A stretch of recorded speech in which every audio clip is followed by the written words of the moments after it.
Good afternoon ma'am, आपसे एक बात कहनी थी। गुड आफ्टरनून, बोलो क्या बात है। मैम मेरे को 2-3 दिन आप एक्स्ट्रा क्लास दे दोगी? क्यों? मैम वो मेरी मम्मी की बहुत तबीयत खराब थी। क्या हुआ था तुम्हारी मम्मी को? मैम मेरी मम्मी को जॉइंटिस हो गया था। मैम प्लीज आप पढ़ा दीजिए, प्लीज मैम प्लीज। अच्छा, कौन सा सब्जेक्ट पढ़ना है तुम्हें? मैम साइंस पढ़ना है मैम, प्लीज पढ़ा दीजिए। आपके आगे पैर पड़ते हैं, आपके हाथ जोड़ते हैं मैम। अरे कोई बात नहीं, तो तुम इसीलिए स्कूल नहीं आ रही थी? जी मैम, मैम आप जो बोलोगे मैं आपका सारा काम कर दूंगी। मैम करवा चौथ आ रही है, मैं आपकी मेहंदी लगा दूंगी, आपकी फॉल लगा दूंगी साड़ी में। मैम मुझे अच्छे नंबरों से पास होना जरूरी है मैम, प्लीज आप मेरे को पढ़ा दो, प्लीज मेरे अच्छे नंबर आ जाएंगे मैम प्लीज। चलो ठीक है, मैं पढ़ा देती हूँ तुम्हें। Thank you so much ma'am, आप कितनी अच्छी हो। Thank you ma'am.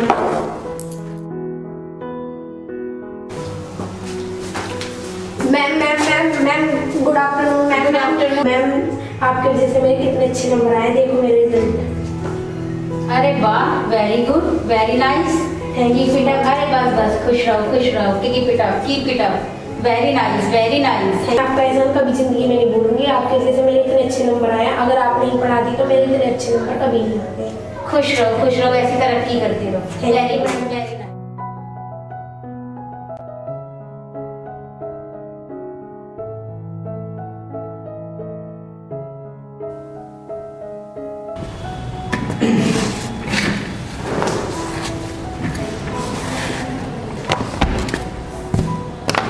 Good morning sir जी।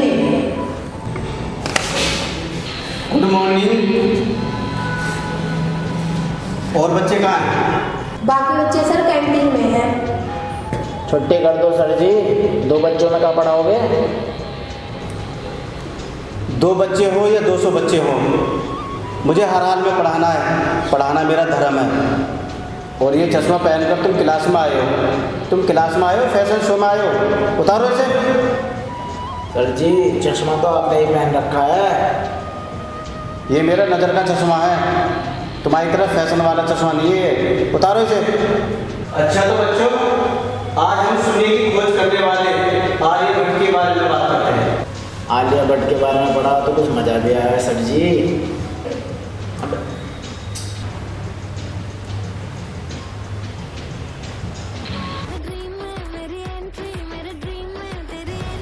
सुमित, ये पहले तो मोबाइल चलाना बंद करो, और तुम्हें नहीं पढ़ना तो बाहर जाओ, औरों को भी पढ़ने दो।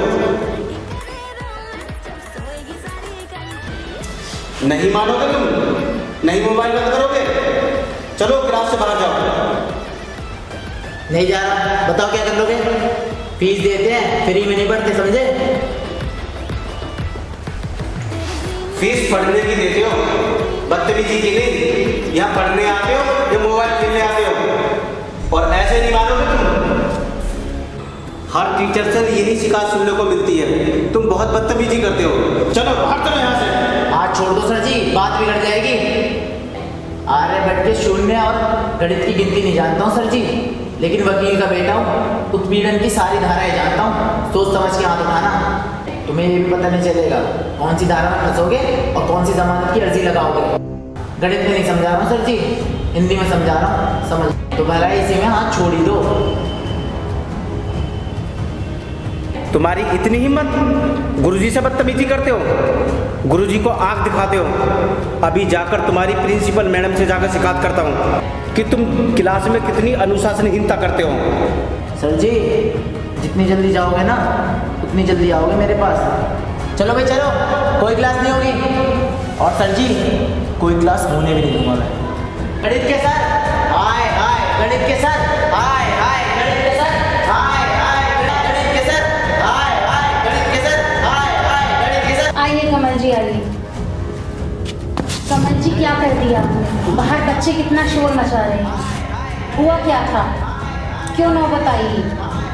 जी मेरी गलती नहीं है, वो लड़का सुमित सारे दिन क्लास में बदतमीजी करता रहता है, सारे दिन फ़ोन देखता रहता है, ना पढ़ता है ना और बच्चों को पढ़ने देता है।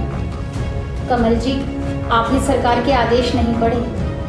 आपने पढ़े होंगे कि अब हम बच्चों को मार नहीं सकते, पीट नहीं सकते, यहाँ तक कि डांटने तक का भी अब अधिकार शिक्षकों के पास से जा चुका है। आजकल के बच्चे अपनी मनमानी करते हैं, टीचर्स को भी उनके साथ एडजस्ट करना पड़ता है, वरना 2 मिनट में मीडिया बुला लेंगे, 2 मिनट में अपने पेरेंट्स को बुला लेंगे, कॉलेज की नाक कटा के रख देते हैं। आपको उसे क्लास से बाहर नहीं करना चाहिए था। ये आजकल के बच्चे हैं, वो पुराने ज़माने वाले बच्चे नहीं हैं जो गुरु की मार खाकर भी उनके सामने सर झुकाते थे। आपको पता है आप पर प्रताड़ना का केस दर्ज हो सकता है। मैडम जी मेरी बिल्कुल भी गलती नहीं है। वो लड़का क्लास में बदतमीजी करता रहता है और टीचर होने के नाते मेरा इतना भी अधिकार नहीं है कि मैं उसे डांट सकूं। आपका रिटायरमेंट नज़दीक है। आप पर अगर निलंबन की मार पड़ गई तो समझते हो बदनामी तो अलग होगी आपकी, साथ ही पेंशन के भी फजीते हो जाएंगे। अरे मैंने तो इसलिए इन बच्चों को पढ़ाना छोड़ ही दिया। कौन इन विवादों में पढ़े आएंगे। अब वो पहली वाली बात नहीं है। आप मेरी मानो तो सुमित से माफ़ी मांग लो और बात को यहीं ख़त्म करो। कॉलेज की बहुत बड़ी बदनामी हो जाएगी और ऊपर मुझे भी जवाब देना भारी पड़ जाएगा आपके लिए। मैडम जी इसी सुमित के पिता को मैंने दंड और अनुशासन के साथ पढ़ाया था। मैंने उसे मारा भी, पीटा भी, डांटा भी, और आज मुझे उसके बेटे से माफ़ी मांगनी होगी। कमल जी आजकल के बच्चे मार खाना तो दूर, डांट खाना भी बर्दाश्त नहीं कर सकते, इसलिए हमारे एजुकेशन सिस्टम का ये हाल हो रहा है। आप समझो। मैडम शिक्षक होने के नाते मैं उससे माफ़ी नहीं मांग पाऊंगा। ठीक है कमल जी, आपको माफ़ी मांगने में शर्म आ रही है, दिक्कत आ रही है तो कोई बात नहीं, मैं माफ़ी मांग लूँगी। आखिरकार इस कॉलेज की प्रिंसिपल हूँ, मुझे ऊपर जवाब देना होगा। कॉलेज की रेपुटेशन का सवाल है। ठीक है कमल जी आप जा सकते हैं, मैं देखती हूँ मैं क्या कर सकती हूँ। जी मैडम जी। सुरेश। जी मैडम जी। सुमित को बोलो कि वो मेरे से आकर मिले। जी मैडम जी ठीक है। नमस्ते मैडम जी। नमस्ते सुमित। बैठ जाओ मैडम। बैठो। देखो सुमित, कमल जी ने तुम्हें क्या कहा, तुमने कमल जी को क्या कहा, मुझे इस बात से कोई मतलब नहीं है। मुझे मतलब इस बात से है कि कॉलेज की रेपुटेशन खराब हो रही है तुम्हारे धरना प्रदर्शन के कारण। नन्ना मैडम जी उन्होंने मेरे को अपनी क्लास से बाहर कैसे निकाला? कॉलेज की फीस नहीं देते क्या हम? ये कॉलेज हमारी फीस से चलता है। आपकी सैलरी, उनकी सैलरी हमारी फीस से आती है। उन्होंने निकाला कैसे मेरे को बाहर? मामला तो जब ही ख़त्म होगा जब वो माफ़ी मांगेंगे, वरना कुछ नहीं होने वाला। हाथ कैसे लगाया उन्होंने मेरे को? बड़ी बेइज्जती हुई है मेरी। नन्ना मैडम माफ़ी तो उनको ही मांगनी पड़ेगी। मैं बस इतना कर सकता हूँ कि वो सबके सामने ना मांगे माफ़ी, अकेले में मांग ले, मैं बात ख़त्म कर दूँगा, लेकिन माफ़ी वही मांगेंगे। देखो सुमित, वो नहीं मांगेंगे माफ़ी, उनकी ओर से मैं माफ़ी मांगती हूँ। बात को यहीं ख़त्म कर दो। घनी बेइज्जती करी उन्होंने मेरी, माफ़ी तो वही मांगेंगे। ठीक है सुमित, तुम अपनी क्लास में जाओ, मैं कमल जी को बुलाती हूँ, बात करती हूँ। और हाँ, धरना अभी के अभी ख़त्म हो जाना चाहिए, समझ गए? ओके मैडम जी, नमस्ते। कमल जी, वो सुमित बात मानने को बिल्कुल भी तैयार नहीं। अब आपको ही समझना होगा, अगर बात मीडिया में फैल गई तो हमारे कॉलेज की बहुत बड़ी बदनामी हो जाएगी। और आपको तो पता है मीडिया बस ऐसी खबरों की तलाश में होता है। आप मेरी बात समझो, मैंने उसको बोल दिया है कि आप माफ़ी मांगने के लिए तैयार हैं। आप क्लास में जाइए, वो आपको नहीं मिलेगी। समझो आप समझो, समय की यही मांग है।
जिस सुमित के पिता को कमल जी ने इतने कड़े अनुशासन दंड के साथ पढ़ाया था, आज उसी के बेटे को बदलते ज़माने के साथ पढ़ाना न जाने क्यों इतना मुश्किल सा हो गया है। शिक्षक की तीनों शक्तियाँ, दंड, दृढ़ता और अनुशासन आज परास्त हो रही हैं। आज लगता है कि सारी व्यवस्थाएं, नियम, कानून सब खत्म हो रहे हैं। आज शिक्षकों को बच्चों को पढ़ाना नहीं बल्कि बच्चों से पढ़ना पड़ेगा। पाठ्यक्रम में अधिकारों का वर्णन तो है परंतु कर्तव्यों का नहीं। ऐसा लगता है जैसे गुरु द्रोण अपने ही चक्रव्यूह में फंस गए हैं। कलम को चाहिए कि वो यहीं थम जाए। बदलते परिवेश के साथ बदलना आवश्यक है, लेकिन क्या इज्जत बेइज्जती में बदल जाए? क्या ये सही है? क्या गुरु का अपमान अब कोई मायने नहीं रखता?